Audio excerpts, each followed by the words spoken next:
Né? Eu faço assim uma rápida retrospectiva, porque senão não dá. Cada encontro aparece uma pessoa nova, e se for voltar, né, não tem como. Bom, nós já falamos de alguns temas aqui na Escola da Fé, como a revelação divina, que é um tema bastante pertinente a respeito da fé. Eu vou ali passar rapidamente, não posso ficar nesse tema porque eu já falei. Talvez em outro momento eu volte, mas sempre eu toco nesse tema porque é um tema chave, seja do estudo bíblico, seja do estudo dos sacramentos, da dogmática da igreja. Se a gente não tem uma base sobre a teologia da revelação, muita coisa fica obscura para a gente, nós não conseguimos entender. Sempre eu dou esse exemplo, que é o exemplo mais fácil de compreender. A leitura da Escritura, no Antigo Testamento, nós temos a compreensão de um Deus bastante carrasco. Então, se você não tem uma teologia da revelação, você não compreende muito bem que Deus é esse, que mata, que fulmina, enfim, você não compreende. Então, a teologia da revelação, ela é fundamental para que nós consigamos compreender melhor. Primeiro, a revelação de Deus, a revelação divina, e depois também consigamos compreender bem a dogmática da igreja. E um dos temas da dogmática da igreja são os sacramentos.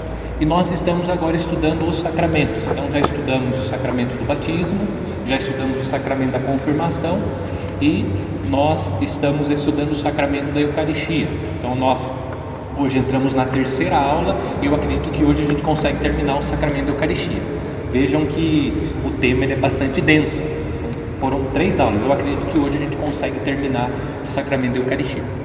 Na primeira aula sobre o sacramento da Eucaristia, nós vimos as fundamentações bíblicas. Então, dentro dessa perspectiva da teologia da revelação, nós temos os sacramentos da seguinte maneira: nós temos uma preparação remota, nós temos uma preparação próxima e uma preparação imediata.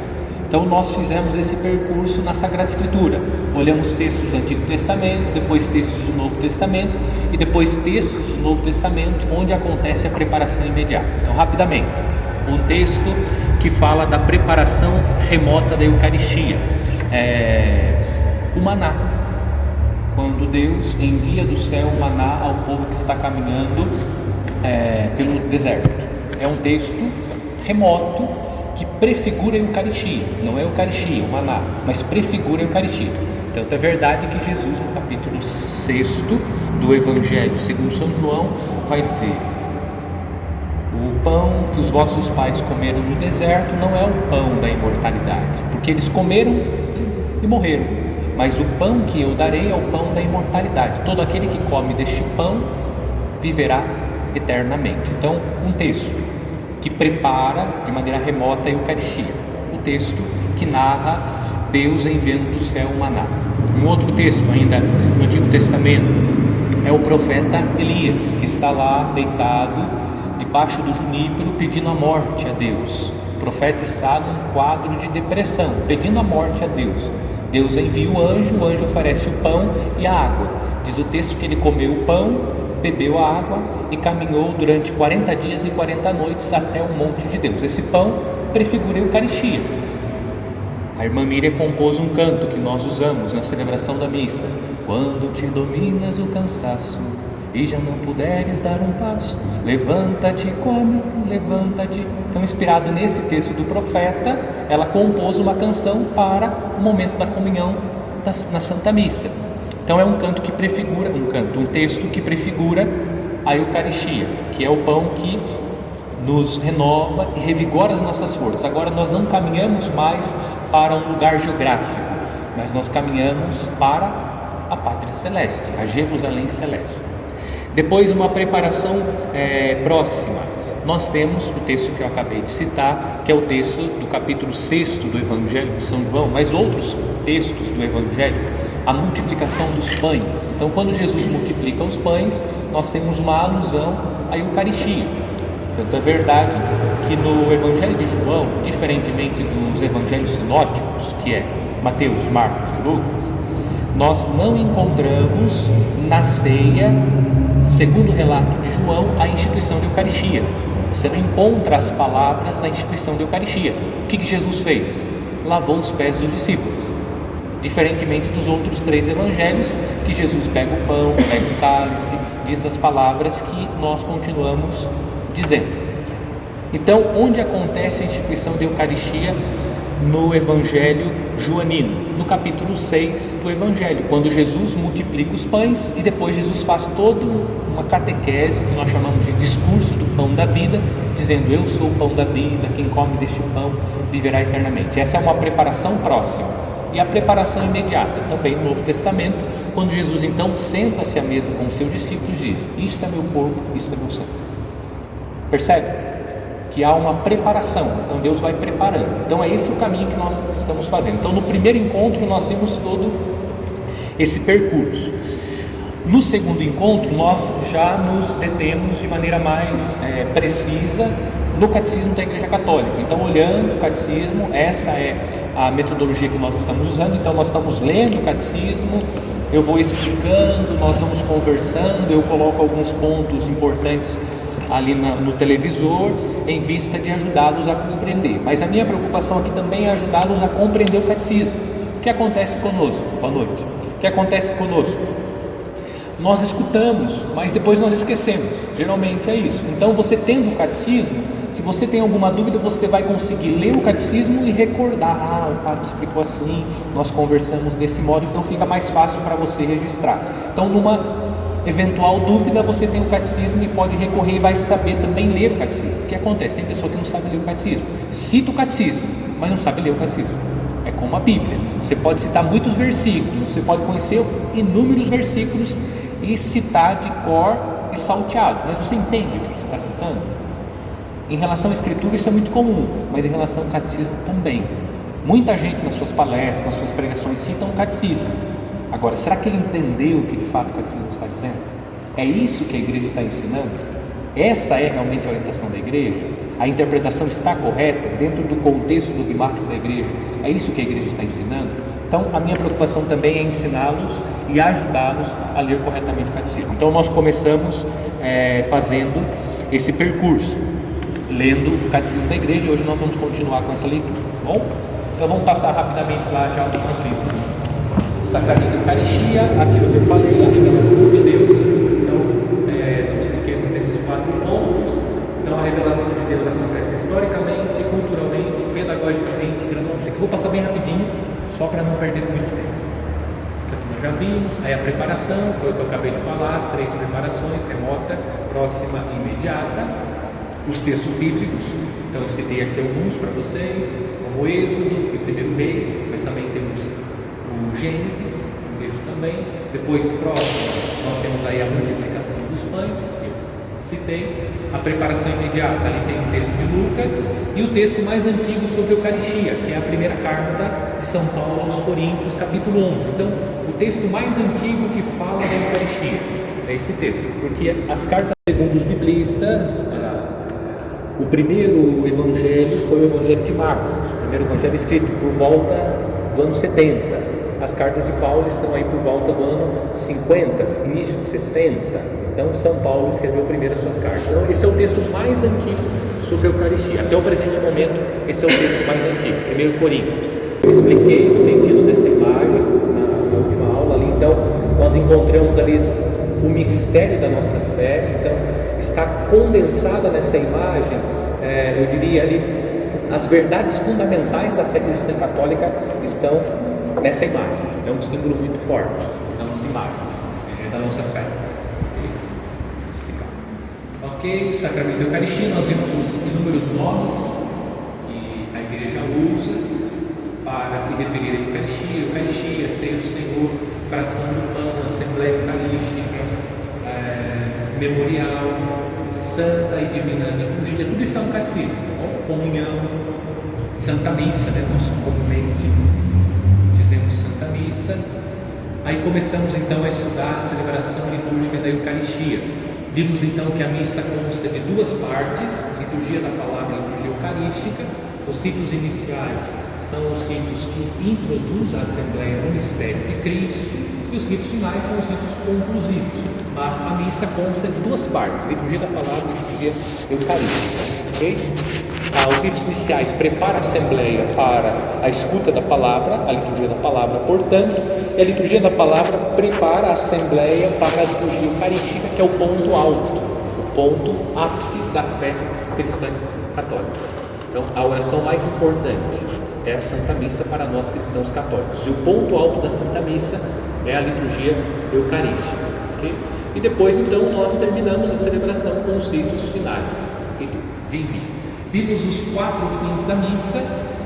Então, os 4 fins: eucarístico, latrêutico, impetratório e propicitório.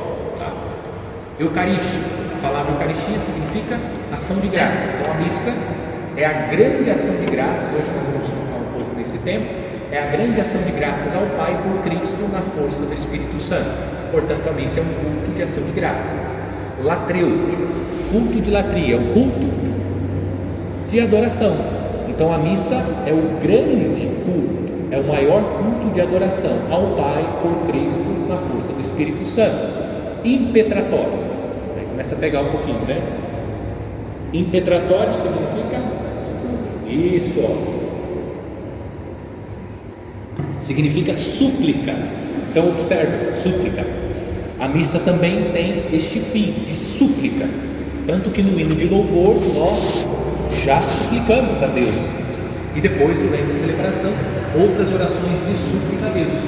Suplicamos ao Pai por Cristo, força do Espírito. E o fim propiciatório, que é o fim de expiação, expiação dos nossos pecados. Então oferecemos o Cordeiro Santo de Deus ao Pai em desagravo dos pecados cometidos. Cordeiro de Deus que tirais o pecado do mundo, tem de piedade de nós. Então a missa também tem um fim propiciatório. Então oferecemos o santo sacrifício. Hoje nós vamos ver, inclusive nós oferecemos o sacrifício em sufrágio da alma dos fiéis. Oferecemos o santo sacrifício para que eles alcancem o estado necessário de perfeição para entrar nas alegrias do céu. Ok? Não oferecemos o santo sacrifício por quem está no inferno, porque quem está no inferno já se perdeu. Mas nós oferecemos o santo sacrifício de Cristo por aqueles que estão no purgatório. Agora nós sabemos se a pessoa está no inferno ou no purgatório? Não. Então nós rezamos por todos, e aqueles que estão no purgatório serão beneficiados pela nossa oração. Agora aqueles que já estão no inferno, não. Lembra do texto que nós escutamos recentemente na liturgia? Do pobre Lázaro e do rico Epulento, que diz assim: viu, pede pelo menos para Lázaro molhar a pontinha do seu dedo e tocar na minha língua. Meu irmão, você já recebeu as benécias em vida, agora Lázaro está recebendo as benécias depois que ele passou da vida terrena para a vida gloriosa. Você já não tem mais jeito, okay? Então nós oferecemos o santo sacrifício de Cristo pelas almas dos fiéis que padecem no purgatório. Como não sabemos, rezamos por todos, e aqueles que estão no purgatório serão beneficiados pela oração que nós realizamos em sufrágio de suas almas. A sequência da celebração, aqui eu não recordava muito bem, mas nós vimos também a sequência, né? Eu comecei a falar da oração eucarística, né? Terminei essa parte mesmo, mas eu fiquei um pouquinho duro, então tá bom, não preciso voltar. Então tá bom, então agora vai começar aqui mesmo. Certo. Então, sacrifício sacramental. Então nós vamos começar aí do parágrafo 1355. Não prossegue, mas vocês concluam aí e a gente vai na próxima aula vocês trazem. Ok. Eu já toquei nesse tema, mas hoje nós vamos aprofundar esse tema. Na sua tradição, sempre olhou a missa e contemplou os dois aspectos: o aspecto do sacrifício e o aspecto do banquete. O nosso altar aqui, ele expressa de maneira mais contundente qual aspecto da missa? Isso, banquete. Lembra muito mais de uma mesa, né? Aqui uma igreja na cidade, que eu me lembro agora, o único altar que expressa aqui na cidade da Petininha, não conheço todas as igrejas, mas eu acho que é o altar do seminário. Quem já esteve lá no seminário já esteve lá. O altar do seminário expressa o caráter sacrificial, que é um altar mais quadrado, o nosso que é retangular. Então o altar mais quadrado, ele expressa esse aspecto, o aspecto do sacrifício, então onde acontece o sacrifício. O nosso altar, um altar mais retangular, ele ressalta mais o aspecto de banquete, lembra uma mesa onde todos se sentam em torno dela, ok? Então a igreja, na sua história, sempre enfatizou esses dois aspectos, o aspecto do sacrifício e o aspecto do banquete. Não, a missa é só banquete. Não, a missa é banquete e sacrifício. Não, a missa é só sacrifício. Não, a missa é sacrifício e banquete de Cristo, tá? Então hoje nós vamos ver esses dois aspectos. Então o parágrafo 1356 diz lá, está assim no título: o sacrifício sacramental, ação de graças, memorial e presença, ok? Vamos lá. Alguém, por favor, pode ler o parágrafo 1356? Se os cristãos celebram a Eucaristia desde as origens e sob uma forma que, em sua substância, não sofreu alteração através da grande diversidade dos tempos e das liturgias, é porque temos consciência de estarmos ligados ao mandato do Senhor, dado na véspera de sua paixão. Fazei isto em memória de mim. Isso, então vamos aqui. Eu coloco ali no televisor, fazer isso em memória de mim. Então o que não muda na liturgia da igreja? O que não muda na liturgia da igreja é aquilo que Jesus disse. Então Jesus tomou o pão, deu graças, o partiu e disse: isto é o meu corpo, isto é o meu sangue. Isso não muda, isso é imutável. O que pode mudar? O que pode mudar são as formas. As formas podem mudar. Como a igreja, não tão distante de nós, ela celebrava usando o missal do Papa Pio V. Então o padre ficava de costas para o povo, rezava em latim, tinha um ritual próprio desse missal. Depois, com o Concílio Vaticano II, a igreja então estabeleceu uma nova forma de celebrar a missa. A missa mudou? Não, a missa é a mesma. O que mudou? A forma de celebrar o santo sacrifício de Cristo. Isso não atinge aquilo que a missa é, porque isso é passível de mutação, de mudança. Agora, a igreja mudou as palavras da instituição? É a mesma. É a mesma que a igreja usava desde sempre, desde Jesus até os dias de hoje, até Francisco. A fórmula é a mesma, não mudou absolutamente nada. Então, aquilo que eu já disse a vocês, não existe várias missas, existe uma única missa. Não existe várias Eucaristias, existe uma única Eucaristia, a Eucaristia instituída por Cristo Jesus, não existe outra. Nós continuamos celebrando a mesma Eucaristia que Cristo celebrou na última ceia com os seus discípulos. Então é isso que o parágrafo está falando, que nós temos consciência de estarmos ligados ao mandato do Senhor, dado na véspera de sua paixão, e que Jesus disse, qual foi o mandato? Fazer isto em memória de mim. E nós continuamos celebrando a missa, fazendo aquilo que Jesus pediu que nós fizéssemos, celebrando em sua memória a Eucaristia, ok? Continuemos.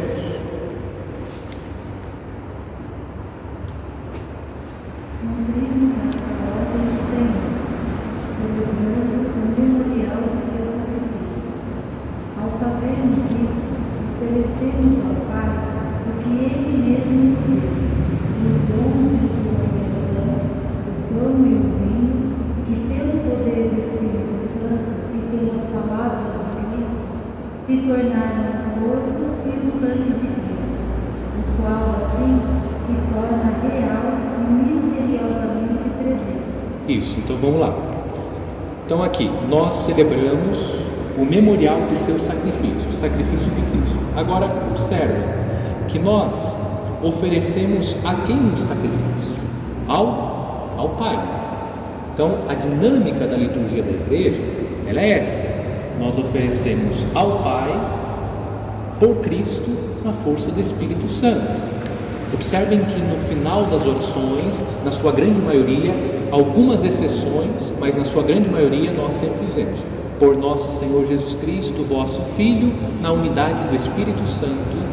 Amém. Então nós estamos oferecendo ao Pai, por Cristo, na força do Espírito Santo. Então nós oferecemos aquilo que nós recebemos do próprio Pai. Então os dons que nós recebemos de Deus, o pão e o vinho, nós apresentamos ao Pai, para que, pela ação do Espírito, se tornem corpo e sangue de Cristo, porque quem de fato é oferecido ao Pai é Jesus. Ele é o Cordeiro Santo de Deus. Então, pela ação do Espírito, o pão e o vinho se torna corpo e sangue de Cristo. Diz aqui o texto, realmente, é real, não é uma simulação, não é um teatro, não é algo simbólico, não é uma simbologia. Cristo está realmente presente. Aí diz aqui, misteriosamente presente. Claro, porque nós não vemos. Alguém aqui já viu? O que nós vemos? Pão e vinho? Você vê o pão e o vinho? Vocês veem o pão e o vinho?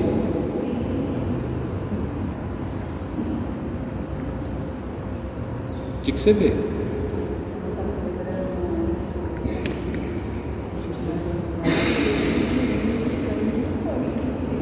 Você vê o... Mas o que você vê? Mistério. Não vê nada? Nada? É mistério. O que vocês veem? A fé. Eu estou ficando escandalizado aqui, gente. Eu acho que eu vou mudar de religião, viu? Ela está vendo o pão e o vinho. Sinal. É claro, a gente vê o pão e o vinho, sim, claro. Sim, o que nós vemos? O pão e o vinho. É que todo mundo assusta, né? A gente fala, o que você vê? A pessoa fala assim, meu Deus do céu, será que sou a única pessoa que não vê nada? É claro que nós vemos, humanamente, nós vemos o que? O pão e o vinho, quando nós comungamos. O que nós sentimos? Gosto do quê? Do pão e vinho. É claro que depois nós vamos entender isso. Mas o que nós vemos, Ju? É isso mesmo, o pão e o vinho. É isso que nós vemos. Por isso que o texto disse o que é? Qual que foi a palavra que o texto usou? Terminando aí o parágrafo. Misteriosamente. Misteriosamente. Misteriosamente ele está presente. Porque o que nós vemos? O pão e o vinho. Quando nós comungamos, o que nós sentimos? Gosto do quê? De carne, de sangue? Nós sentimos o gosto de vinho e de pão. Por isso que a igreja diz, se torna real e misteriosamente presente, porque precisa ter um elemento para que nós consigamos sentir o quê? A presença real de Jesus. Daqui a pouco nós vamos ver qual é o elemento. Ok? Certo? Certo. O banquete do Cordeiro. E acabou se convertendo na Santa Católica. E ele fala no termo das mudanças que tem, né? Jacó, isso, são as famílias litúrgicas. mas todas elas não quase nada. Não teve isso. Isso, o Catecismo dos Apóstolos. Isso, exatamente. Na outra aula eu trouxe até a Didaqué, hoje eu esqueci de trazer. Mas o que você está citando ali? Existe na igreja várias famílias litúrgicas. Então ele citou aqui os coptas. Mas existe também, vocês certamente assistindo a Canção Nova, vocês já viram que às vezes aparece uma missa meio diferente lá na Canção Nova, que é o rito maronita. Então eles estão risando, meio diferente. Mas isso aqui é católico ou não é? É católico, é a Eucaristia, é a missa mesmo, mas é o rito maronita. Então existem vários ritos na igreja. Dentro da igreja católica reconhece o Papa, mas existem ritos diferentes. Então o copta é um rito próprio. Agora, existe algo que tem em comum com todos os ritos, como a gente está falando. Então as mutações elas acontecem, então existe essa diversidade de ritos, porém a Eucaristia é a mesma. Aquilo que eu disse, a fórmula, né, ou a forma é passível de mudança. aquilo que é essencial não muda. O Celso citou aqui a didaqué. A didaqué é a primeira instrução dos apóstolos, então lá no primeiro século. Então nós já temos aquilo que nós fazemos na missa. Eu acho que eu citei aqui numa outra aula a didaqué. Sim, né? Sim, eu já trouxe aqui a didaqué. Nós temos ali a estrutura da missa, a missa que nós celebramos, da forma como nós celebramos. A estrutura a igreja mantém até os dias de hoje, tá bom? Então é isso que ele está falando, ok? Então vamos seguir. Então o que nós vemos? Vemos o pão e o vinho, sentimos o gosto de pão e vinho, o olfato. Sentimos o quê? O cheiro do pão e o cheiro do vinho, ok? Mas é pão e vinho? É ou não? Ah, bom. Não é pão e vinho. Bom, daqui a pouco nós vamos ver o que mantém, o que não mantém, o que se transforma, o que não se transforma, tá bom? Tá, vamos lá, continuando então. Real e misteriosamente presente, agora o 1358. Vocês têm celular, dá para baixar, acho que tem, né? Não tem aí.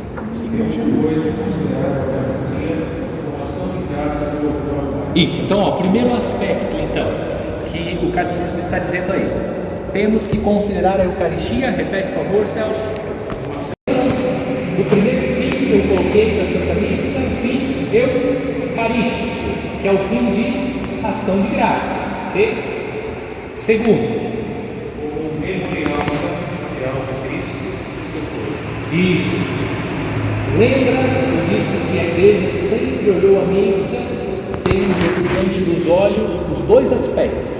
O aspecto do banquete, mas também o aspecto do sacrifício. É isso que está falando aqui. Terceiro, então a Eucaristia é por excelência o lugar onde nós encontramos o ressuscitado. Então a comunidade, quando se reúne, ela é o lugar por excelência onde o ressuscitado se manifesta. Vocês se lembram daquele apóstolo incrédulo chamado Tomé? Num determinado momento, ele deixou a comunidade e o ressuscitado apareceu, mostrou as mãos, as marcas. Quando ele voltou à comunidade, os apóstolos disseram: Tomé, você não sabe o que aconteceu. Jesus apareceu e o homem está vivo, está ressuscitado. Eu só acredito vendo, eu preciso tocar. Aí diz o texto que Jesus novamente apareceu. Em qual dia Jesus apareceu? No terceiro dia, quarto dia, sexto dia, no primeiro dia da semana. Primeiro dia da semana, domingo. O que nós fazemos no domingo? A missa, celebramos a missa.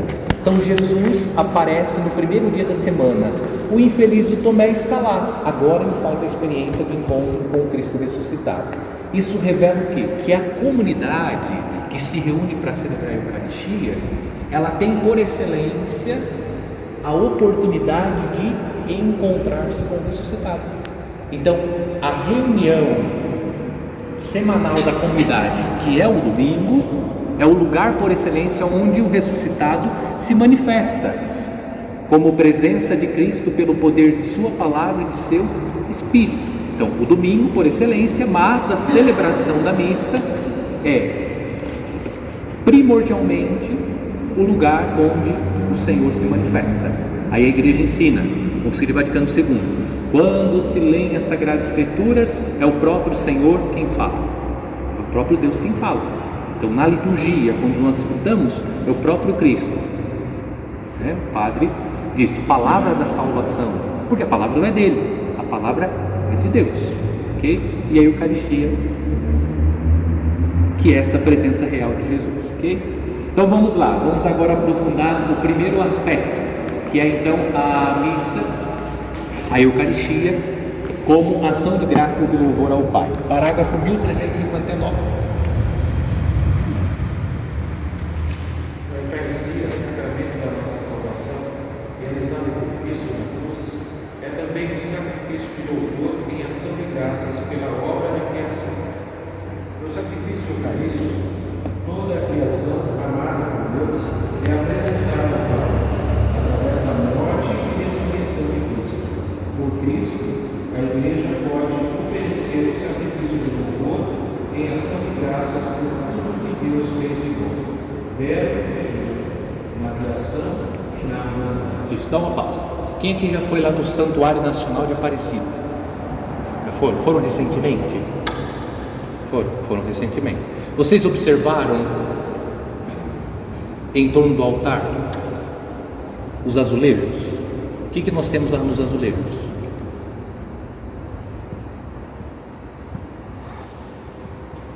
Não se lembra? Nós temos animaizinhos, não temos? Temos o que? A representação da criação. O que está falando aqui? Que na missa nós rendemos graças ao Pai pela criação. Essa é a ideia que está ali.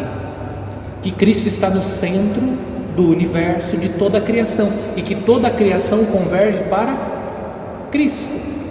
Cristo. Então essa é a ideia. Eu não gosto muito daquilo, sinceramente, mas a ideia teológica é interessante, né? Enquanto arte eu não gosto, enquanto arte, mas enquanto sentido teológico é muito interessante, porque é justamente aquilo que a igreja diz a respeito da liturgia. Então todo o universo, todo o cosmo converge para Cristo Jesus, porque Ele está no centro de toda a criação. Ok? Então é disso que o catecismo está falando. Continuemos. A Eucaristia é o sacrifício e ação de graças ao mundo, a bênção pela qual a igreja suprime o seu reconhecimento a Deus por todos os seus benefícios, por tudo o que Ele fez mediante a criação, a redenção e a santificação. A Eucaristia significa antes mais nada ação de graças. Isso, então aqui uma outra explicação. Muitas pessoas, quando leem a Escritura, vou citar aqui de maneira especial o Evangelho de João. Se vocês lerem o Evangelho de João, aparece inúmeras vezes a palavra mundo, e as pessoas criam uma aversão ao mundo. Nós precisamos entender a que mundo João está se referindo. Enquanto criação, tudo é muito bom. Então a criação, ela vem de Deus. Foi Deus quem criou. Então o mundo, enquanto obra de Deus, é bom. Agora o que é mal? O pecado que está no mundo, que está presente no mundo. Então nós precisamos entender muito bem isso. Nós não podemos confundir o mundo, criação de Deus, com o mundo que é o pecado, que se opõe ao projeto de Deus. Então quando a Sagrada Escritura nos convida a renunciar ao mundo, o convite é esse, a deixar tudo aquilo que nos impede de seguir Jesus Cristo, mas não o mundo enquanto criação, porque o mundo enquanto criação é bom. Tanto é verdade que o catecismo diz que nós devemos louvar a Deus pela criação, porque a criação é também uma forma de ter acesso a Deus. Quando você olha a beleza da natureza, a complexidade das coisas criadas, automaticamente tudo isso te remete a Deus. A beleza é uma das vias que nós podemos utilizar para ter acesso a Deus. Então quando você olha a beleza da natureza, a maneira como as coisas estão organizadas, a ordem das coisas criadas, tudo isso nos remete a Deus. Portanto, o mundo enquanto criatura de Deus é bom. Nós não temos que abrir mão. Por isso que nós precisamos preservar, inclusive, o mundo, porque o mundo enquanto obra de Deus é bom, inclusive nos leva até Deus. Ok? Vai. Isso. A Eucaristia é o sacrifício de louvor, pelo qual a igreja canta a glória de Deus em nome de toda a criação. Esse sacrifício de louvor só é possível através de Cristo. Ele une os fiéis à sua pessoa, ao seu louvor e à sua intercessão, de maneira que o sacrifício de louvor ao Pai é oferecido por Cristo e por Cristo, para ser aceito em Cristo. Isso. Então aquilo que o Padre diz no final da oração eucarística, que nós chamamos de doxologia final: por Cristo, com Cristo e em Cristo, a vós Deus Pai Todo-Poderoso, toda a honra e toda a glória, agora e para sempre. Amém. Ok? Então esse grande canto de ação de graças ao Pai, até aqui pela criação, pela obra de Deus, tudo aquilo que Deus criou, pensando em nós, homens. Ok? 1362. Alguém agora?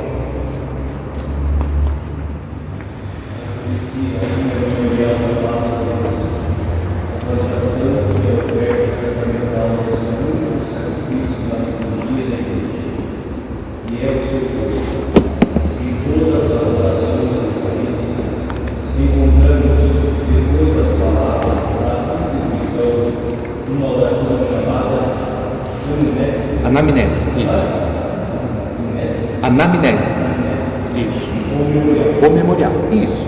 Então, em toda oração eucarística, nós encontramos uma oração chamada anamnese. É quando o padre diz: eis o mistério da fé. E aí vocês dizem: anunciamos, Senhor, a vossa morte, proclamamos a vossa ressurreição. Vinde, Senhor Jesus, ou Salvador do mundo, ou toda vez que se come deste pão, ok? Então isso se chama oração anamnética. O que isso significa? Memória. Nós estamos fazendo memória do quê? Memória da paixão, morte e ressurreição de Jesus. Então, quando o padre diz: eis o mistério da fé, o padre não está se referindo ao mistério da presença real de Jesus na Eucaristia, mas está se referindo ao mistério da nossa salvação. Por isso, a Assembleia responde: anunciamos, Senhor, a vossa morte, proclamamos a vossa ressurreição. Vinde, Senhor Jesus. Então, a missa a Eucaristia é memorial sacrificial de Cristo e de seu corpo, a igreja. Então, o que nós celebramos na missa? A memória do sacrifício de Cristo. Tanto é verdade que no momento da oração eucarística nós rezamos a aclamação memorial, lembrando justamente a paixão, morte e ressurreição de Jesus. E não só recordamos esse mistério, mas também pedimos: vinde, Senhor Jesus. Estamos aguardando a vinda gloriosa de Cristo, ok? Tudo isso na Eucaristia. Seguindo. No sentido da Sagrada Escritura, o memorial não é somente a lembrança dos acontecimentos do passado, mas a proclamação das maravilhas que Deus realizou por todos os homens. A celebração litúrgica desses acontecimentos nos torna, de certo modo, presentes e atuais. É desta maneira que Israel depende de sua libertação do Egito. Toda vez que é celebrada a Páscoa, os acontecimentos do Êxodo tornam-se presentes à memória dos crentes, para que estes conformem sua vida para eles. Isso. Então vou explicar. Então a palavra memorial, ela precisa ser entendida como está aqui no catecismo, como os judeus compreendem a palavra memorial. Então a palavra memorial não significa algo que ficou na memória, é muito mais do que isso. Fazer memória na concepção judaica e também na concepção cristã é tornar presente, é atualizar no presente aquilo que Jesus realizou na história, no nosso caso. E o povo judeu faz memória daquilo que Deus realizou na sua vida. E um fato que marcou profundamente a história do povo judeu foi a libertação da escravidão do Egito, o êxodo. Então eles continuam celebrando a Páscoa, que é a memória da libertação, o êxodo, a saída do Egito, e eles estão então caminhando em direção à pátria que Deus prometeu. Eles estão em busca da terra prometida. Nós, cada vez que celebramos a Eucaristia, fazemos memória do único sacrifício de Cristo, tornando presente esse sacrifício. É isso que a igreja está ensinando. Então, cada vez que nós nos reunimos para celebrar a Eucaristia, nós fazemos memória, não de um fato que ficou preso ao passado, mas é um fato que continua ecoando na história. É o mesmo sacrifício de Cristo. Okay? Isso que é memória na teologia judaica e também na teologia cristã. Vai. O memorial recebe como sentido do Novo Testamento. Quando a igreja celebra a Eucaristia, rememora a Páscoa da cruz, e essa se torna presente. O sacrifício que Cristo ofereceu, uma vez por todas, na cruz, torna-se sempre atual. Todas as vezes que se celebra o altar do sacrifício da cruz, pelo qual Cristo nessa Páscoa formulada, efetua-se a obra da nossa redenção. Então, sempre efetua a obra da nossa redenção, sempre. Então, eu costumo dizer o seguinte: enquanto a missa está sendo celebrada, nós temos a possibilidade da salvação, porque o mistério da redenção continua sendo atualizado na história. Então, enquanto a missa está sendo celebrada, e nesse momento em algum lugar do mundo a missa está sendo celebrada, então enquanto esse santo sacrifício é atualizado na história, o mistério da redenção continua acontecendo. Aí a igreja diz que fora da igreja não há salvação. É nessa perspectiva que nós precisamos entender, porque quem é que atualiza na história o sacrifício redentor de Cristo? A Igreja Católica. Ela atualiza, ela recebeu de Cristo esta missão. Pedro, tudo que tu ligares na terra será ligado no céu, tudo que tu desligares na terra será desligado no céu. Tu és Pedro, e sobre esta pedra edificarei a minha igreja. Então Jesus quis confiar à igreja essa missão, a missão de dispensar sobre a face da terra a redenção. Então a redenção continua acontecendo na história pela celebração do santo sacrifício, como nós olhamos lá atrás, olhando a teoria geral dos sacramentos, que todos os sacramentos estão presentes na cruz, todos os sacramentos nós encontramos na cruz. O sacramento do matrimônio, o sacramento da ordem, o sacramento do batismo, o sacramento da Eucaristia, da confirmação, unção dos enfermos, todos os sacramentos estão presentes na cruz. O matrimônio, o que nós temos na cruz? A nova e eterna aliança. São Paulo disse na carta aos Efésios: homens, amem suas esposas como Cristo amou a igreja. Mulheres, sejam solícitas aos seus maridos como a igreja é solícita a Cristo. Então o sacramento do matrimônio está na cruz, e assim por diante, ok? Então não existe um outro sacrifício, é o único sacrifício de Cristo, ok?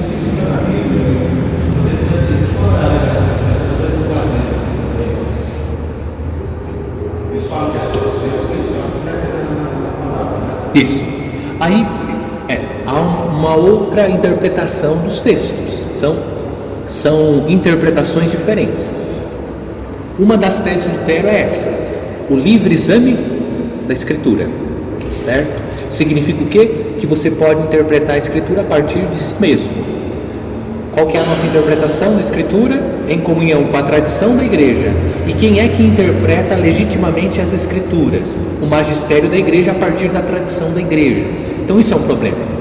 Tanto é verdade que até os luteranos perceberam isso, porque a partir do momento que você tem o livre exame da Escritura, eu discordei do meu pastor, então eu fundo outra igreja.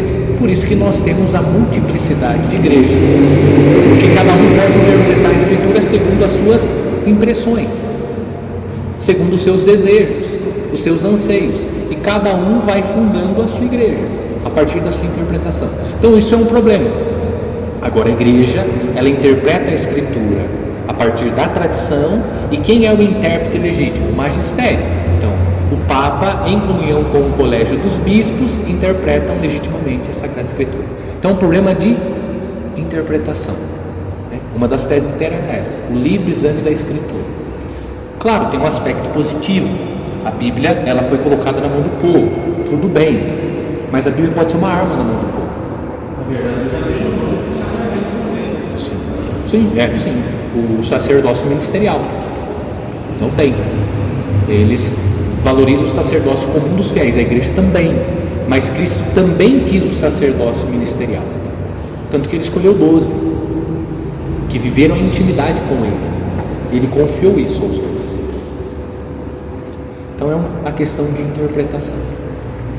Com licença, então, quando vão ler um livro assim, religioso, primeiro veja a aprovação, você tem aprovação eclesiástica. Isso. É muito importante você ter aprovação eclesiástica, né? Porque há muitas igrejas brasileiras por aí, muito cuidado, né? Sim, aí são interpretações. Então a interpretação é um perigo. Nós podemos legitimar qualquer coisa lendo a Escritura, por isso que nós vemos um monte de coisa. Tem um vídeo, é engraçado, mas é triste ao mesmo tempo. Eu acho que eu já mostrei aqui, inclusive, numa das aulas, lá do adultério, lembra? Lembra disso aí, que foi que eu apresentei, do pastor que interpreta a Bíblia, vocês já viram? Que está lá, né? Fala do adultério, ele tirou o acento, daí vai e adultera. Aí ele saía com a mulher, né, que era esposa de um membro da igreja dele. Não, mas ele falou, não, mas a Bíblia está dizendo que é para adulterar. E aí ele saía com a mulher do outro. Teve uma reportagem. Sim, por quê? Uma questão, claro, aqui não é nem uma questão de interpretação, é uma questão de leitura, né? Língua portuguesa, mas enfim, é algo que revela o quê? A dificuldade que as pessoas têm para interpretar. Daí ele dizia para o repórter, não, vai e adultera. Então ele saía com a mulher do membro da igreja dele, porque a Bíblia está dizendo, vai e adultera. Entende? Então veja, problema de interpretação. Ok? Certo. Alguma pergunta, alguma dúvida até aqui sobre isso? Tá, então vamos lá. Vamos continuar.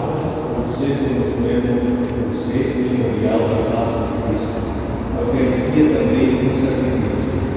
O caráter sacrificial na Eucaristia é manifestado nas próprias palavras da distribuição. Isto é o meu corpo que será entregue por vós. E este cálice é a nova aliança do meu Senhor, e é revelado por nós. Isso, então veja, a igreja está dizendo que o aspecto ou o caráter sacrificial da missa foi instituído pelo próprio Cristo. Então às vezes você vai encontrar pessoas aí dizendo assim, não, a missa é um grande banquete, uma grande festa, é uma refeição, é um jantar. A pessoa negando o aspecto sacrificial. Não, foi o próprio Cristo quem quis atribuir à celebração da Eucaristia o caráter sacrificial. Então é também o sacrifício de Cristo, como nós vamos ver daqui a pouco. É o banquete, mas é também o sacrifício de Cristo. Então a missa também tem esse aspecto. Ah não, pode colocar um monte de coisa na missa, porque a missa é uma grande festa. Sim, mas também é o sacrifício redentor de Cristo. Então precisamos levar em consideração esses dois aspectos, ok? Porque isso no passado, não tão distante de nós, deu muito pano para manga, né? Faziam cada coisa na missa que vocês ainda encontram em alguns momentos aí. Coloca uma mesa, um monte de pratinho, né? Outro dia me mandaram isso. Na primeira comunhão de crianças, então colocaram uma mesa, os pratinhos, a hóstia, tudo em cima dos pratinhos. Qual que é a concepção que sustenta? É uma concepção errada da Eucaristia, que é um banquete, que é um jantar. Mas esse aspecto do sacrifício de Cristo está. Os vasos sagrados vão colocando uma série de coisas. Cuidado, que você pode deturpar o verdadeiro sentido da celebração da missa. Okay? Vá, vamos continuar para terminar essa parte. Na Eucaristia, Cristo dá este mesmo corpo que entregou por nós na cruz. O próprio Senhor é revelado em favor de muitos para a remissão dos pecados. A Eucaristia é, portanto, um sacrifício, porque representa, ora presente, o sacrifício da cruz, porque nele é memorial, porque aplica seus frutos. Isso, tá. Então veja, se vocês observarem, a arquitetura da igreja ela nos remete a isso. Então nós temos aqui essa elevação, nós chamamos isso de presbitério, porque é onde fica o presbítero, então o presbitério. Então esta elevação ela nos remete ao Calvário. Então quando o sacerdote entra, né, e a Assembleia acompanha o sacerdote entrando, então é o próprio Cristo. Um dos significados da procissão de entrada é esse, é o próprio Cristo que está caminhando em direção ao Calvário, onde acontece o santo sacrifício, a entrega de Jesus. Então o sacerdote é aquele que visibiliza o Cristo cabeça. Então é o Cristo que entra caminhando em direção ao Calvário. Então há uma história, né, é mais ou menos assim, que São Pedro estava querendo desistir da missão depois da paixão, morte e ressurreição. E aí São Pedro diz assim, olha, eu vou desistir desse negócio, melhor vou seguir minha vida, vou voltar a pescar. E aí ele se encontra com Jesus. Quando ele se encontra com Jesus, Jesus está caminhando novamente. Aí Pedro pergunta, Jesus, você está indo aonde? Jesus diz, Pedro, eu estou indo morrer novamente no Calvário por você. E aí Pedro, opa, deixa eu retomar a minha missão e continuar a minha missão. Então, quando nós participamos da missa e acompanhamos a entrada do sacerdote, isso é também um despertar para nós. Novamente, é claro que não novamente, mas nós estamos atualizando no presente o sacrifício, é Cristo morrendo por mim. Então isso já é renovador para nós, já renova as nossas forças. Cristo está morrendo por mim, entregando a sua vida por mim. Então isso faz com que nós recuperemos a força, o ânimo, a coragem para continuar a nossa missão, ok? Nesse aspecto. Então aqui está bem acentuado esse aspecto sacrificial, ok? Depois o catecismo continua falando aí desse aspecto do sacrifício. Deixa eu ver se tem mais algum parágrafo importante a gente ler aqui, mas eu acho que isso já é suficiente, ok? Essa citação aqui de Santo... Tem uma citação aqui de Santa Mônica que é bastante interessante, deixa eu achar ela aqui.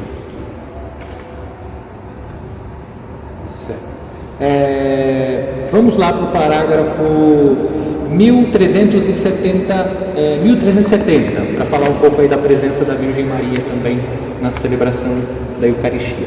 1370, alguém, por favor? Para descansar. A oferenda de Cristo unem-se não somente os membros que estão ainda na terra, mas também os que já estão na glória do céu. Isso, dá uma pausa aí, eu vou voltar lá para falar, para explicar isso também, olhando um pouco aquela imagem que eu mostrei aqui. Todas as vezes que fizestes isto, a um dos mais pequeninos foi a mim que o fizestes. O que nós fizemos, Senhor? Quando vocês deram de comer, quando vocês deram de beber, quando vocês visitaram os doentes ou aqueles que estavam na prisão, foi a mim que o fizestes. Então Cristo também está presente nessas pessoas, ok? Mas, sobretudo, está presente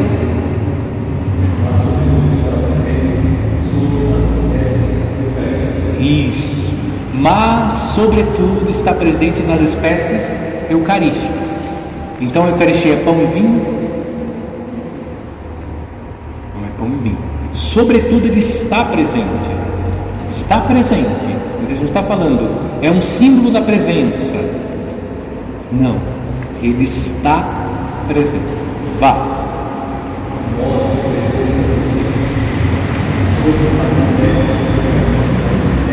É único, certo? Esse modo de estar presente é único. Nós não colocamos o ministro na frente e começamos a adorar, por exemplo. Não, fazemos isso. Ou colocamos a palavra. Não, diferente. O culto é diferente. Ele é uma Eucaristia acima de todos os sacramentos e faz com que ela seja o coroamento da vida espiritual e o fim ao qual tende todos os sacramentos. Isso. Então, só voltando um pouquinho, que eu esqueci de reforçar aqui. Vocês observaram que o Catecismo diz assim, quando se refere aos sacramentos, que Cristo está presente nos sacramentos, dos quais Ele é o autor. Lembra a diferença entre sacramento e sacramentais? Qual que é a diferença? Isso, essa é uma das diferenças, mas a diferença é substancial. Que os sacramentos foi Cristo quem instituiu, e os sacramentais quem? A igreja. Essa é a diferença substancial. Os sacramentais, a igreja. Os sacramentos, Cristo. Se Cristo instituiu os sacramentos, de quem decorre a eficácia dos sacramentos? Do próprio Cristo. O sacramento é dele. É Ele quem ministra o sacramento. Então o sacramento, ele é eficaz. Basta você observar a fórmula. Tem a fórmula, ok? Tem a matéria, a intenção, o sacramento acontece. Independentemente do ministro. Porque esse foi um drama da igreja. Bom, mas e o ministro? O sacramento depende da santidade do ministro ou não? Então, de repente, um homem e uma mulher se colocam diante do altar de Deus para celebrar o sacramento do matrimônio, certo? Eles não estão em estado de graça. O sacramento do matrimônio vai acontecer? Vai, não depende da santidade dos ministros. Quem são os ministros do sacramento do matrimônio? Os noivos, não é o padre. Então você nunca disse, padre, venha celebrar meu casamento. Você está dizendo isso, está falando assim, padre, venha se casar comigo. Aí você está pedindo o padre em casamento, né? Porque o padre e nem o diácono pode celebrar com você o casamento, porque quem celebra o casamento com você é o seu noivo, ou no caso do homem, a sua noiva, certo? Então, independentemente do estado no qual se encontra o ministro, no caso do sacramento do matrimônio, os ministros, porque é um homem e uma mulher, o sacramento vai acontecer do mesmo jeito, ok? Do mesmo jeito, tá? Mas e a nulidade, padre? Isso aí nós vamos entrar quando chegarmos no sacramento do matrimônio. Mesma coisa. Mesmo jeito, exatamente. Mesmo jeito. Todos os sacramentos, tá bom? Tanto é verdade que o batismo nós estudamos e vimos que o batismo Até mesmo um ateu pode realizar o batismo. Até mesmo um ateu que não acredita em Deus, ele pode realizar o batismo. E o batismo vai acontecer. Porque quem é que batiza? Cristo. Cristo. O próprio Cristo que batiza. Porque o sacramento é de quem? É dele. Então decorre dele o sacramento, tá bom? Então é importante, você vai na missa, puxa, mas esse padre está celebrando de qualquer jeito a missa. A missa tem fórmula, tem matéria, pronto. Aí tem a intenção, aí complica um pouquinho. Mas a intenção não depende de vocês, depende do padre. Se ele não está com intenção, depois ele vai responder por isso diante de Deus. Não é você que vai ficar prejudicado por isso, né? Porque Deus tem os seus meios de nos salvar, ok? Certo, ficou claro isso sobre a instituição dos sacramentos?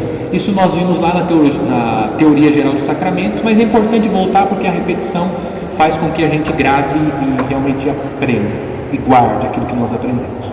Continuemos. O Santíssimo Sacramento da Eucaristia estão contidos Bem alto agora. verdadeiramente, realmente e substancialmente o corpo e o sangue juntamente com a alma e a divindade do nosso Senhor Jesus Cristo e por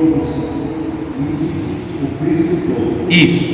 Então aqui, que citou aí então, Cristo está presente. Realmente, substancialmente e verdadeiramente. É o Cristo todo. Isso é um dogma de fé para nós. É um dogma de fé. Então, se o padre celebra a Eucaristia, tem lá o pão, o vinho, disse a fórmula e ele tem a intenção de fazer aquilo que a igreja faz, Cristo está presente. Mas padre, o altar não era bonito. Padre, não tinha um cálice bonito, era uma vasilhinha. Não importa. Não importa. O sacramento aconteceu. Se tem a matéria, qual que é a matéria da Eucaristia? O pão, o vinho e um pouquinho de água. Tem um sacerdote ordenado validamente. Tem que ser um sacerdote ordenado validamente. O Caio vai dizer, não, hoje eu vou celebrar a missa. Ele não é sacerdote ordenado validamente. O Rodrigo é ministro da Eucaristia. Não, mas sou ministro da Eucaristia. E mais ainda, sou o coordenador dos ministros. Se eu celebrar, claro que vai ser válido. O padre não está aqui? Não é sacerdote ordenado validamente. Seu Antônio, que é padre nas quadrilhas. Não, hoje eu vou rezar a missa, sempre fui padre nas quadrilhas. Não. Sacerdote ordenado validamente. Tem a matéria, falou a fórmula, tem a intenção, a Eucaristia. Presença real, substancial, verdadeira de Jesus. O sacramento depende da fé do ministro. Se o padre tiver dúvida, padre, está lá, isto é meu corpo, mas será mesmo que é o corpo de Jesus? Será que é o sangue de Jesus? Dúvida de fé, é Eucaristia? Sim? Estou falando de fé. Se o padre duvide, vou ser mais grave, o padre duvide. Eu acho que sim, porque é Deus que está vivendo. O padre duvida.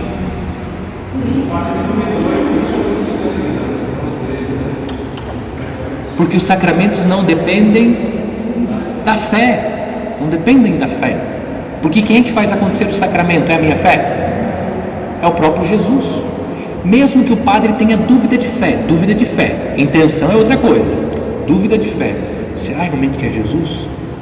Será que é o sangue de Jesus? Não depende da fé dele. Porque quem é que realiza? É o próprio Cristo Jesus. Então os sacramentos não dependem da nossa fé.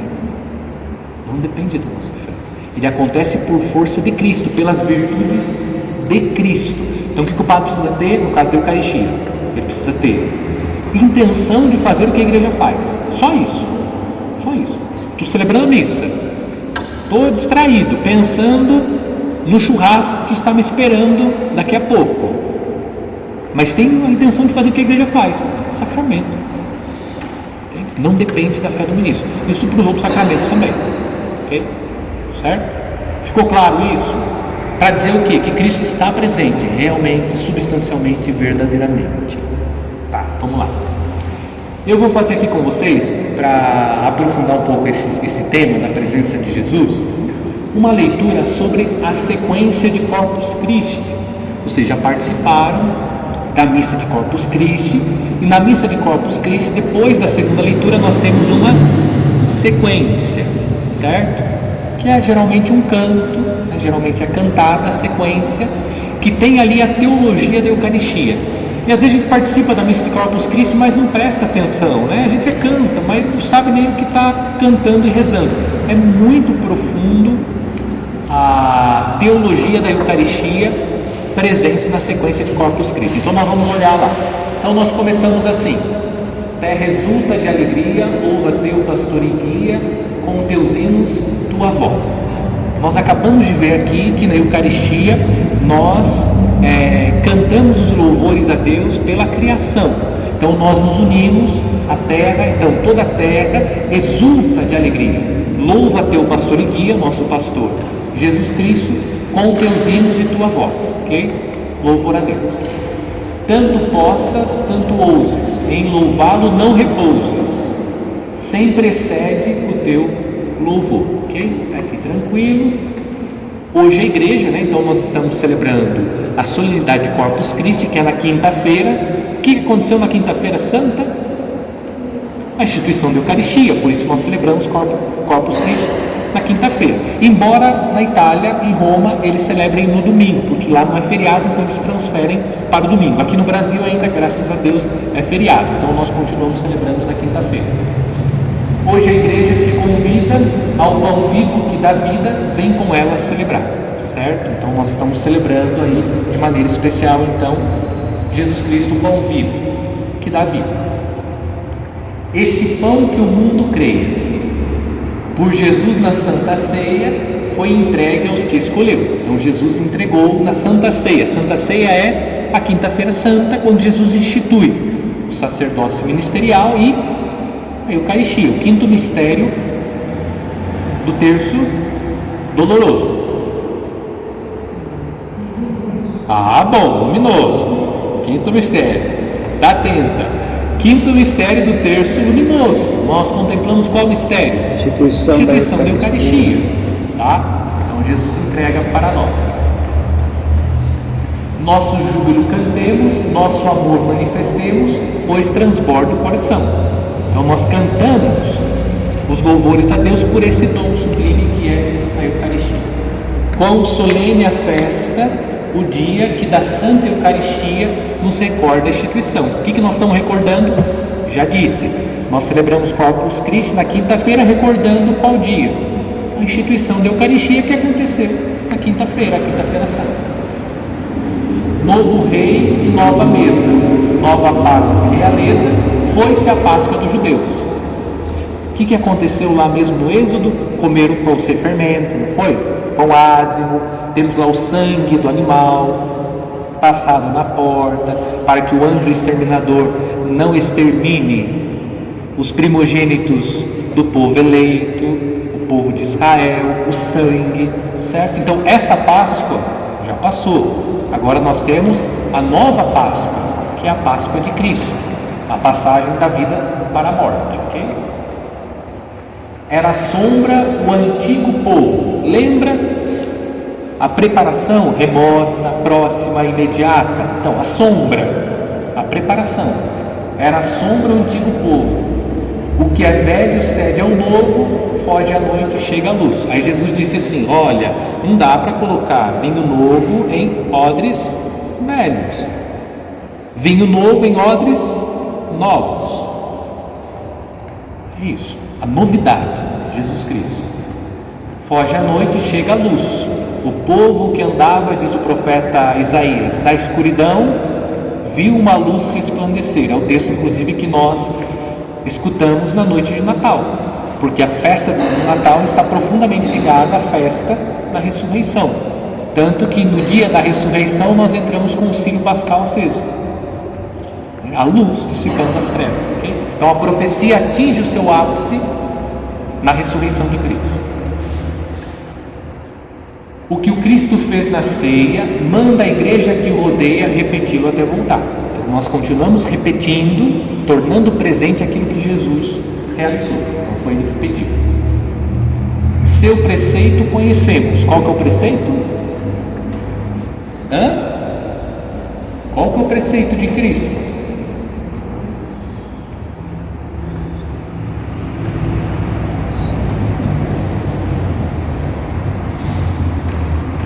que ele falou? Olha, tem 10 mandamentos, mas se vocês viverem esse, tá bom. Isso, amem como eu amei. Esse é o preceito de Cristo, o amor. A Eucaristia é o sacramento do amor. Pão e vinho consagremos para a nossa salvação. Então, o amor está profundamente ligado ao sacramento da Eucaristia. O que eu disse para vocês logo no início? Que no Evangelho de João, nós não encontramos na cena da última ceia a instituição da Eucaristia, a narrativa da instituição. O que nós encontramos? O lava-pés. E aí nós cantamos nessa noite: onde o amor e a caridade, Deus aí está. Por quê? Eucaristia sem caridade não gera salvação. Então a Eucaristia precisa gerar o que em nós? A caridade, a vivência do amor. Por isso que João então institui a Eucaristia, né? Ou apresenta o relato da instituição da Eucaristia no capítulo 6 e no capítulo 13 ele apresenta o lava-pés, para dizer o quê? Aquele que se alimenta da Eucaristia tem que servir. Por isso Jesus disse: amem como eu amei. De que maneira Jesus amou? Servindo, dando a vida, ou seja, servindo a humanidade, certo? Então é isso. Observa a profundidade da sequência, coisa que a gente não capta. Faz-se carne o pão de trigo, aqui começa. Faz-se sangue o vinho amigo, deve o crer todo cristão, tá? Eu não acredito muito nessa história não.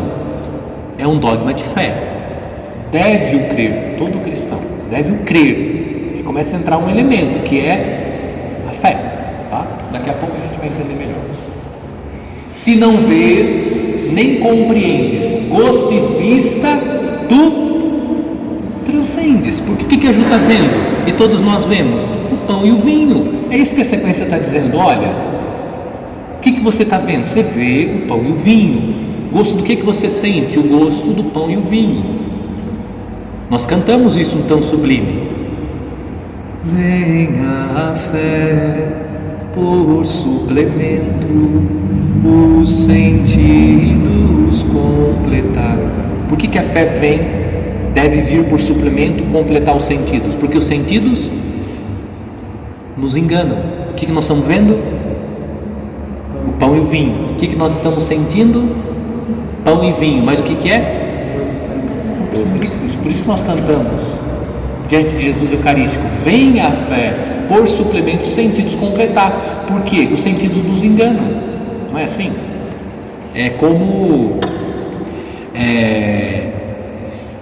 comer algo muito doce. Então você come um doce e depois você vai chupar um abacaxi. O abacaxi fica azedo, mesmo estando doce. Ou café, mesma coisa. Porque o sentido nos engana. Está dizendo assim: o abacaxi está azedo, mas não está azedo nada, está doce. Mas porque você comeu algo tão doce que o seu paladar fica confuso. Na hora que você come o abacaxi, ele está azedo. O que significa? Que os sentidos nos enganam. A visão também. Às vezes você olha uma coisa, você fala assim: nossa, mas será que é isso? Depois você começa a olhar: não, eu vi coisa errada, não era isso, é outra coisa. Então os sentidos nos enganam. Gosto e vista, tu transcendes, elevado pela fé. Pela fé. Por isso vem a fé por suplemento completar, porque o sentido está dizendo outra coisa. Pão e vinho, eis o que vemos, mas ao Cristo é que nós temos em tão ínfimos sinais. Então aqui, nós vamos entrar daqui a pouco, mas já adiantando, tá? E adiantando. O que acontece? Então acontece a transubstanciação. Esta é a palavra teológica que a igreja usa no tratado sobre a Eucaristia. Então o que a igreja ensina? Bom, o que acontece quando o padre, então, observada a forma, a matéria, são matérias verdadeiras, legítimas, o sacerdote foi ordenado validamente, a intenção dele é consagrar, o que acontece? Acontece a transubstanciação. Transubstanciação. Então o que ocorre? A mudança da substância. Se você olhar no dicionário, você vai ver: substância é aquilo que identifica a essência e não muda. Agora, no mistério, até aquilo que é imutável muda, por obra de Deus. Então acontece o que? A mudança da substância. O que se mantém? O acidente. O que é o acidente? O aspecto visível é pão, o gosto continua tendo o gosto de pão e de vinho, isso é o acidente, mas a substância mudou. Mudou no quê? No corpo e sangue de Cristo. Então a igreja formula o tratado da Eucaristia usando essa expressão, transubstanciação. O que muda? A substância. O acidente permanece. Por isso que nós sentimos ainda o gosto de pão, o gosto de vinho, o olfato sente qual odor? O odor do pão, o odor do vinho. Os olhos veem o que? O pão e o vinho. Mas o que mudou? A substância. E a fé nos dá condições de crer nisso. Ok? Mas se eu não tenho fé, deixa de ser? Não, continua sendo do mesmo jeito. Eu já ouvi pessoas dizendo assim: ah, bom, mas aquela pessoa não acredita mesmo, não tem problema ela comungar, porque para ela vai ser um pão. Não, é um pão, é Eucaristia. Agora, os efeitos da Eucaristia na vida dela, aí é outra coisa. Para que o sacramento seja frutuoso na nossa vida, nós precisamos estar em estado de graça, precisamos acolher aquele sacramento. Então a fé é também uma forma de acolher frutuosamente o sacramento. Então o casal que celebra o sacramento do matrimônio, mas não está nem aí, o sacramento não vai produzir os frutos que poderiam produzir na vida daquele casal, certo? Então é isso. Ficou claro isso? Então o que mantém? O acidente. O que é o acidente? O gosto de pão, o cheiro de pão, o aspecto de pão, isso tudo continua. O que muda? A substância. E qual é a palavra que a igreja usa? Transubstanciação, para dizer que muda a substância. A substância. A substância foi mudada. Já não é pão, é corpo. Já não é vinho, é sangue. Então, ínfimos sinais. Quais são os sinais? O pão e o vinho. Certo? Ficou claro isso? Ficou bem claro? Tá bom. Posso perguntar na prova depois? Alimento verdadeiro. Permanece o Cristo inteiro, quer no vinho, quer no pão. Então algumas pessoas entram em crise, algumas entram em crise. Então de repente, estamos lá, na hora da comunhão, até os ministros podem entrar em crise, né? Na hora da comunhão, começou a acabar a reserva eucarística, meu Deus do céu, e agora? O que eu faço? Aí começa a partir, dá um pedacinho para o fiel, fala, ai meu Deus do céu, nossa, hoje comungou só um pedacinho de Cristo. Comungou só um pedacinho de Cristo? Não, comungou o Cristo inteiro. A espécie do pão. Isso.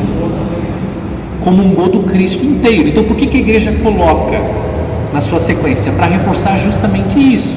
Se você recebe Cristo na espécie do pão, você está comungando o Cristo inteiro. Ah, nossa, hoje o padre não distribuiu a comunhão das espécies, eu comunguei só o corpo de Cristo, não comunguei o sangue. Não, você comungou o Cristo inteiro. Ou aconteceu, nossa, acabou o corpo de nosso Senhor, que restou o sangue, eu recebi só o sangue, nossa, hoje eu comunguei só o sangue de Cristo, não recebi o corpo de Cristo. Não, você comungou o Cristo inteiro. Ah, estava acabando, o padre foi partindo, eu peguei só um fragmentinho, comunguei. Você comungou o Cristo inteiro. Entende? Isso é fé. Fé da igreja, ok? Certo?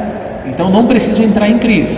Se vocês receberem, né, só um pedacinho, ou ter que distribuir só um pedacinho, é o Cristo inteiro que vocês estão oferecendo, independentemente do pedaço. Se seja grande, pequeno, é o Cristo inteiro, ok? É por todos recebido, não em parte ou dividido. Estamos dividindo o Cristo. Ah, esse vai ficar com o dedo, esse vai ficar com... Não, vamos lá. Esse vai ficar com um pedacinho na orelha. Não, é o Cristo inteiro. Pois inteiro é que se dá, porque Cristo se dá por pedaços. Ele se deu por inteiro. Cristo se dá por inteiro. Então, um fragmento da hóstia santa que nós comungamos, estamos recebendo Cristo por inteiro. Porque Cristo não oferece só para ninguém, e Cristo também não dá pedacinho para ninguém. Ele se dá por inteiro. Sinais ínfimos, ou seja, muito simples, muito pequenos, singelos, mas Cristo se dá por inteiro. É claro que fica muito mais expressivo você receber como deve ser dado, como deve ser distribuído. O sinal ajuda, mas isso não significa que você está recebendo só um pedacinho de Cristo. 1 por 1000 comungam dele, tanto este como aquele, multiplica-se o Senhor. Então, aquilo que Jesus realizou, como eu disse, a preparação próxima, a multiplicação dos pães, continua acontecendo pela história. Tanto que sobraram 7 cestos, o 7 é o número da perfeição, num outro texto sobrou 12, simbolizando o que? A totalidade. Então Cristo se dá a todos. Então Cristo se multiplica, ou seja, Ele se dá a todos. Todos aqueles que queiram receber o seu corpo, tenham a disposição para receber, poderão receber o corpo de nosso Senhor. Dá-se ao bom como ao perverso. Cristo não fica fazendo acepção. Olha, São Antônio merece, esse aqui não merece não. Ele se dá a todos. Mas o efeito é bem diverso. Vida e morte trazem em si aquilo que São Paulo disse. Olha, cuidado, vocês podem comer a própria condenação, ok? Esse cuidado que nós precisamos ter. Precisamos buscar o que? A coerência com a Eucaristia. Então a Eucaristia requer o que de nós? A vivência do mandamento do amor. Então, se não há em mim a disposição para viver como Jesus viveu, eu estou comendo a própria condenação, ok? Então esse é o mandamento supremo. Amem como eu amei. Então a Eucaristia requer de nós a prática de Jesus, praticar o que Jesus nos ensinou. Então o efeito é bem diverso. É o mesmo Cristo, mas o efeito é diverso na vida. Pensa bem, igual comida, se ao que é bom enche de vida, traz a morte para o mal, certo? Então a Eucaristia de São Paulo pode ser a nossa condenação, pode ser a nossa salvação, mas pode ser a nossa condenação.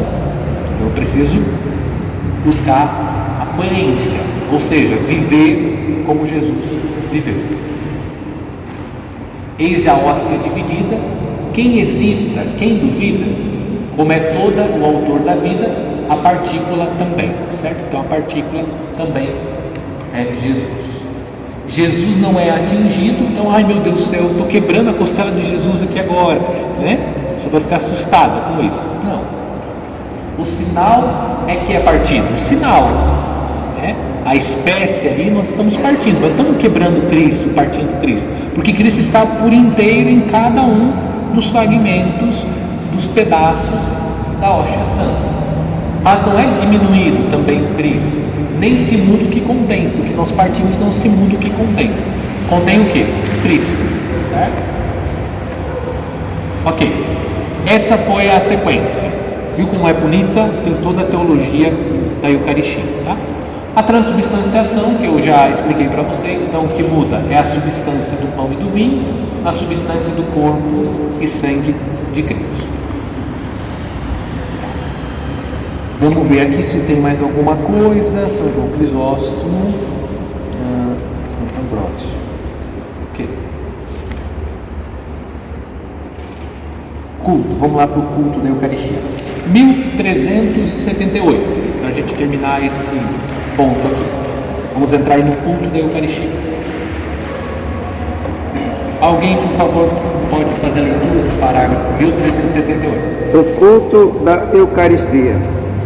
Na liturgia da missa, exprimimos nossa fé na presença real de Cristo sob as espécies do pão e do vinho, entre outros gestos, dobrando os joelhos ou nos inclinando profundamente em sinal de adoração do Senhor.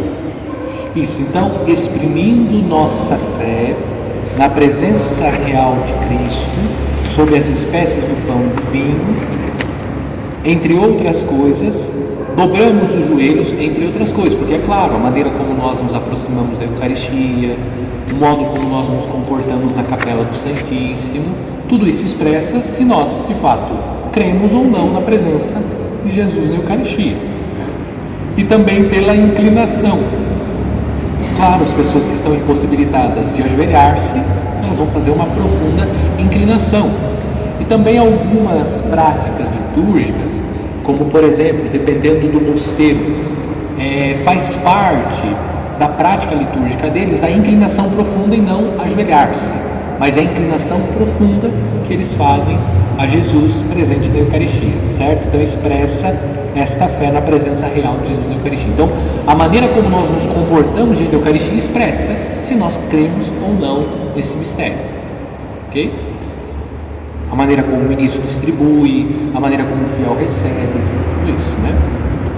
Lá na Basílica é uma coisa assim que horrível, né? Horrível, lá é complicado. A maneira como distribui e a maneira como os fiéis recebem também, né? Eu vou lá, fico assim com dor no coração, porque é triste, né? A pessoa pega, a pessoa pegou, partiu e guardou na sacola, é uma coisa assim assustadora. Vi, coisa assustadora, né? Sai. Por isso que o irmão Santinho tem que ficar de olho esperto. É coisa assustadora. Vai, vamos lá, continua, seu Antônio. A Igreja Católica professou e professa este culto de adoração que é devido ao sacramento da Eucaristia, não somente durante a missa, mas também fora de sua celebração, conservando com o máximo cuidado as hóstias consagradas, as apresentando para a solene veneração dos fiéis cristãos, as levando em procissão para a alegria da comunidade cristã. Isso, então aqui, bom, a igreja não só realiza o seu culto de adoração à Eucaristia na missa, mas também fora da missa. Nós temos a adoração ao Santíssimo. O culto à Eucaristia fora da missa, inclusive existe um ritual da igreja para a adoração ao Santíssimo. E também nós expressamos a nossa fé na presença real de Jesus, realizando então a solene procissão com o Santíssimo Sacramento. Corpus Christi nós realizamos, também em outros momentos realizamos a procissão com o Santíssimo. Então manifestando publicamente a nossa fé na presença real de Jesus. A maneira como nós conservamos a Eucaristia, por isso o cuidado que nós precisamos ter com a conservação da Eucaristia. Se nós olharmos aqui e continuarmos a leitura, nós não vamos fazer isso, mas nós vamos observar que a prática de ter o tabernáculo, o sacrário, nasce pela necessidade de levar a Santa Comunhão aos doentes e àqueles que estavam impossibilitados de participar, por algum motivo, não puderam estar presentes. E depois, então, a igreja passou a ter este culto também de adoração à Eucaristia fora da missa. Então, a reserva eucarística, o tabernáculo, nasceu por uma questão prática. Qual era a questão? A necessidade de levar a Santa Comunhão aos doentes e também àqueles que não puderam estar presentes por alguma razão. E depois a igreja então passa a ter este culto à Eucaristia fora da missa, através então da reserva eucarística que fica no tabernáculo, ok? Certo? São Cirilo, ok. Tá. Vamos aqui só ler aqui o texto de Santo Tomás de Aquino, que também fala aí do mistério da Eucaristia. Aí alguém poderia ler? É no parágrafo depois do 1381, tem um cântico aí.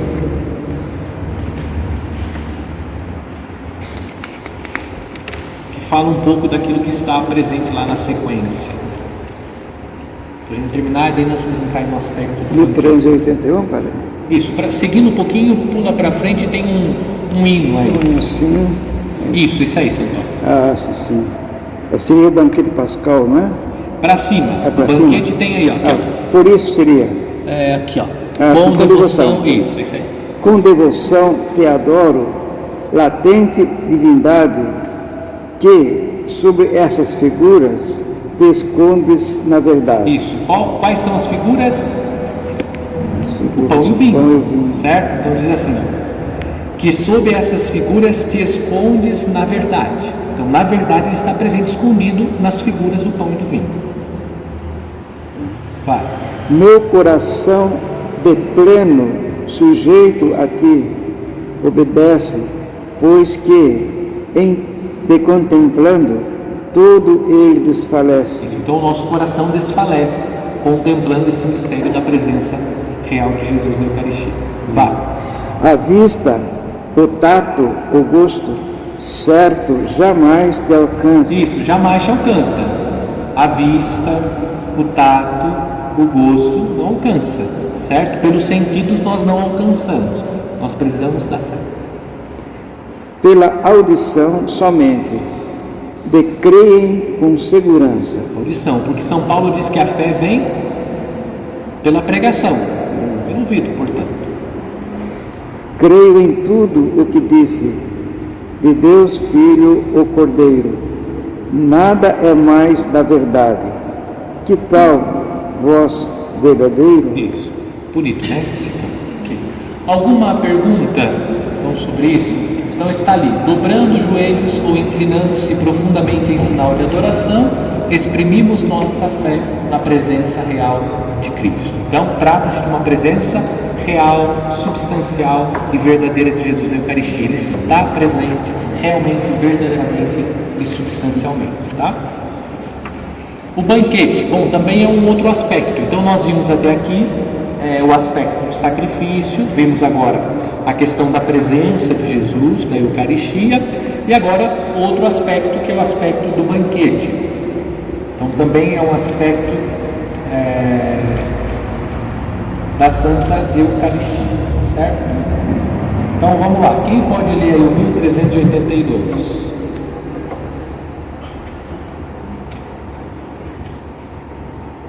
Pula já, pula para o 1383. O 82 faz uma introdução falando também do aspecto do sacrifício. Vamos para o 383. E já entramos nesse aspecto. O altar em torno do qual a Igreja está reunida na celebração da Eucaristia representa os dois aspectos do mesmo mistério: o altar do sacrifício e a mesa do Senhor. Isto tanto mais porque o altar cristão é o símbolo do próprio Cristo, presente no meio da Assembleia de seus fiéis, ao mesmo tempo como vítima oferecida por nossa reconciliação e como alimento celeste que se dá a nós. Isso. Então veja, esse aspecto do banquete, ele fica bastante visível, como eu disse, pela presença do altar. No nosso caso aqui, o nosso altar é um altar retangular, que realça de maneira especial esse aspecto, o aspecto do banquete. O banquete nos remete à comida. Jesus disse que nós precisamos comer a sua carne, beber o seu sangue. Então, um dos sinais escatológicos, ou seja, um dos sinais que tornam visível para nós o que será o céu, é o banquete. Um dos sinais usados, inclusive no livro do Apocalipse, para falar das realidades futuras, é o banquete. Então, a missa é o banquete, onde nós nos alimentamos, somos peregrinos, estamos caminhando em direção à pátria definitiva, mas esse banquete, ele sinaliza o banquete escatológico, ou seja, o banquete que está por vir, que é o banquete eterno, onde nós ficaremos bem sentadinhos e sendo servidos. Essa é uma imagem que a Escritura usa. Então nós vamos ser servidos, vamos desfrutar das iguarias do céu. Imagina um banquete que você já participou, o melhor banquete que você já participou na sua vida. Aquelas comidas, você fica naqueles hotéis, nossa, aquelas coisas deliciosas, você não sabe o que você come. O céu vai ser muito mais do que isso. Então vai ter coisas lá que você nunca viu na sua vida, mas vai ser muito gostoso. Para dizer o quê? A maravilha do céu. Então a alegria, a felicidade, a satisfação, quando você come bem, tem uma satisfação interna, uma alegria interna. Nossa, que sensação gostosa, estou satisfeito, comer uma boa comida. Então o banquete também é sinal dessa realização, dessa satisfação que nós vamos viver no céu, nas alegrias do céu, ok? Então a missa também é esse banquete sim. Vai. Com efeito, que é o altar de Cristo, senão a imagem do corpo de Cristo, diz Santo Ambrósio. E em outro lugar, o altar representa o corpo de Cristo, e o corpo de Cristo está sobre o altar. Isso. Então o alimento que é servido neste altar nesta mesa é o próprio corpo de Cristo. A liturgia exprime esta unidade do sacrifício e da comunhão em muitas orações. Assim, a Igreja de Roma reza em sua anáfora: nós vos suplicamos que esta oferta, seja levada à vossa presença, para que, ao participarmos deste altar, recebendo o corpo e o sangue de vosso Filho, sejamos repletos de todas as graças e bênçãos do céu. Isso, nós rezamos isso na oração eucarística primeira. Então o Padre inclusive se inclina: nós vos suplicamos que ela seja levada à vossa presença, esta oferenda que é o próprio Cordeiro, para que ao participarmos deste altar, recebendo o corpo e sangue de vosso Filho, sejamos repletos de todas as graças e bênçãos dos céus. Então isso vai acontecer na vinda gloriosa de Cristo, quando nós nos encontrarmos com Ele. Isso, e fazemos o sinal, no caso fazemos, o Padre faz o sinal da cruz, evocando qual mistério? O mistério da cruz, então pelo qual nós chegamos às alegrias do paraíso. Vocês já observaram o desenho da cruz? O desenho da cruz, ela nos remete a uma chave, se você observar lá em cima, a cabeça da chave, se você colocar a cruz deitada, chave, porque as portas do paraíso, que outrora foram fechadas pela desobediência de Adão, agora foram abertas pela obediência do novo Adão. Então quem é que abre essa porta? É o Cristo.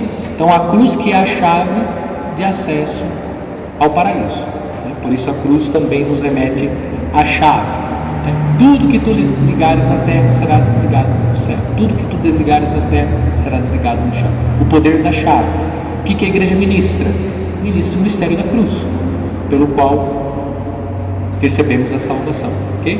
Eis o leito da cruz, do qual pendeu a salvação do mundo. A salvação do mundo, nossa salvação. Okay? O parágrafo 1384, para a gente ir terminando.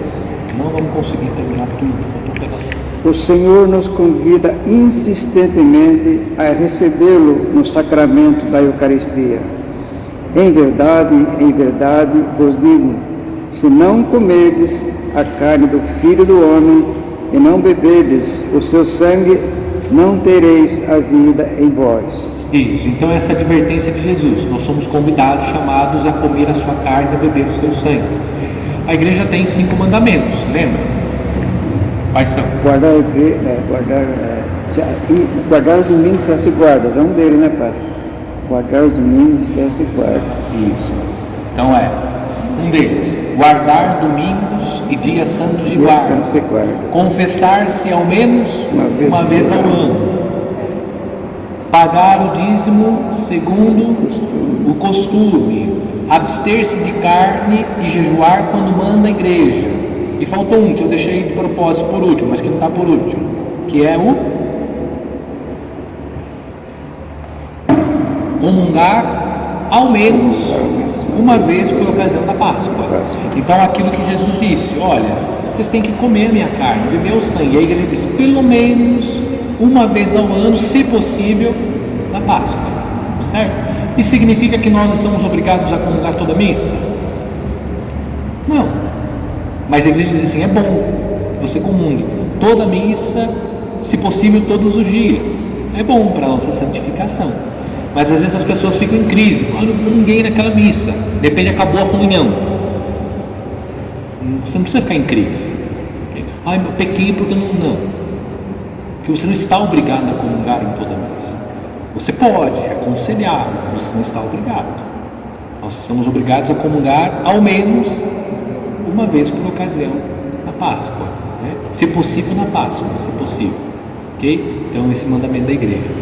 Outra coisa que as pessoas também ficam, então de repente acontece, é claro que a igreja diz assim, que nós devemos participar da missa inteira, aos domingos e dias santos de guarda, inteiro. Então chegou atrasado na missa, você não está participando da missa inteira, certo? Atrasado por motivo fútil, evidentemente.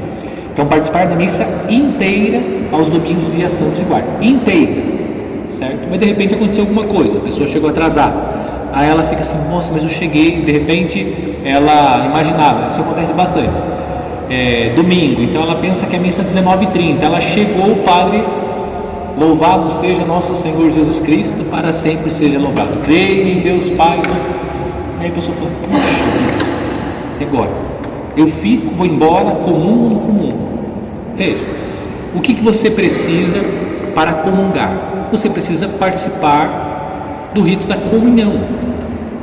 É claro que você deve participar. Uma coisa é cumprir o preceito. Qual é o preceito? Participar da missa inteira, domingos, dias santos e guarda. Esse é o preceito, certo? Para comungar, claro, o estado de graça e participar do rito da comunhão.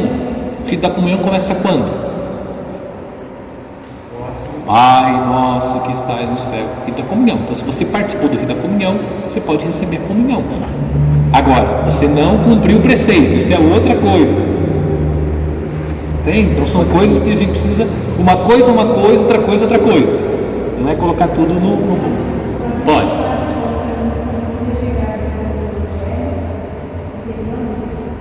Isso. Enquanto preceito, sim.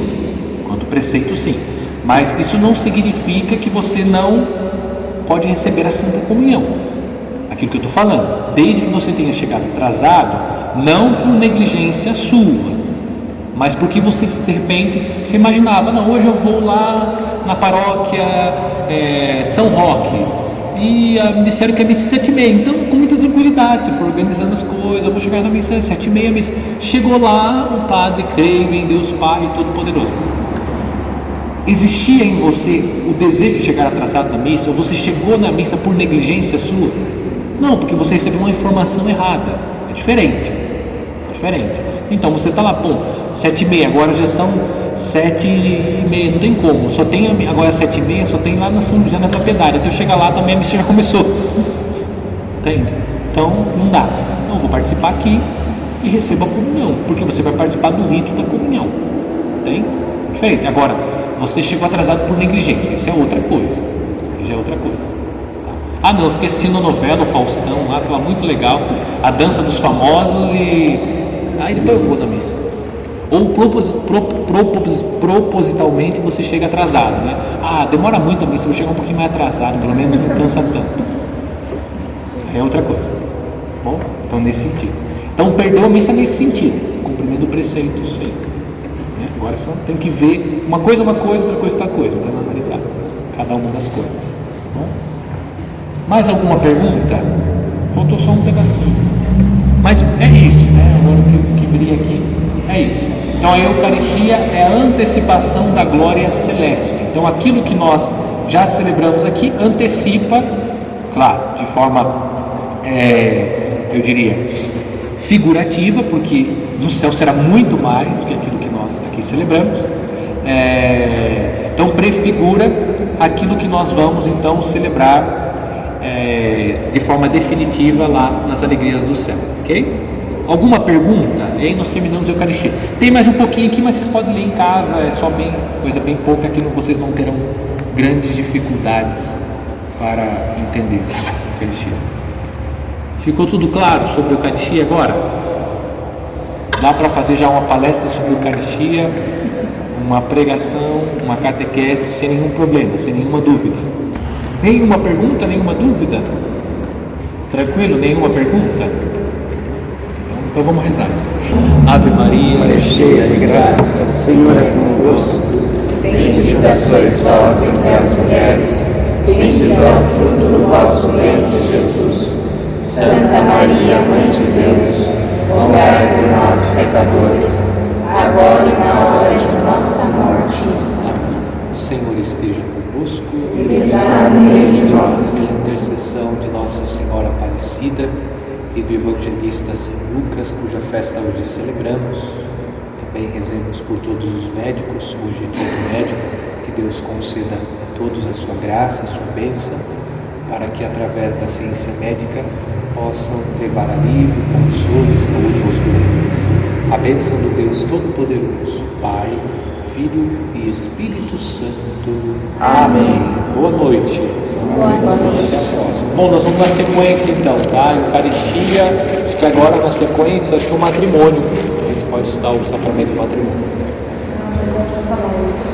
Esse vai dar pano para manga, porque tem a questão da anuidade patrimonial, a gente já tocou em algumas questões aqui.